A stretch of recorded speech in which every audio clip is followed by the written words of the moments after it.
All right, I'm coming to you today from Dutchess County in New York State, and this is where I am right now. Beautiful little town here. It's not too hot, not too cold, but today I wanted to discuss discernment and judgment and truth, because something happened over the weekend that made me sort of wonder what's going on. I had a friend, I was hanging out with a friend, and we were watching some news, and Kash Patel, the new FBI director, was being interviewed on the news, and they were asking him about the Epstein files. And what he was saying wasn't really resonating with me. It didn't sound like the truth to me. Yet I know we're supposed to assume that someone in that position would never lie to us. But you look at his face, doesn't look like a man who's at peace to me. Allowing his energy, the resonance of his voice, and the energy coming from TV and technology, because we all receive waves of different types of energy when we use technology, watch technology.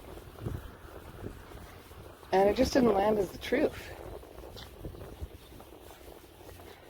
And then I found out later, from a different interview from several years earlier, that he had said the exact opposite. This is 2025, and I think it was 2021, on a different podcast, where he had said the exact opposite about the Epstein files. So now that that's been established, my friend said I was being judgmental, because I was saying how I thought Kash Patel looked scared. He didn't sound like he was being truthful. And so I thought, well, all I'm doing is observing. I'm not judging. I'm observing. There was no negativity in my observation. I mean, I didn't like that he was, as far as I'm concerned, obviously lying to us. But to me, he clearly was, certainly energetically. If you look at his face, he doesn't look like a man at peace. He looked like a man who does not have strong principles, and that can be bent either way, depending on how much he's going to gain from it. I think that's pretty clear by his appearance. Again, there's no negativity in that. You don't have to like something. That doesn't mean you're judging it. And let me give you an example of that. Recently, I made a move, and I had some boxes over at a former roommate's place, who also I consider him a friend. He had to move, and he said, he knew my stuff was there. He kept saying, "Oh, it's fine, your stuff's fine."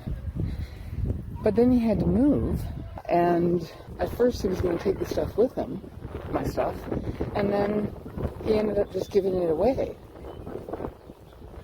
I'm not really sure why, other than he was just sort of frustrated with the move in general.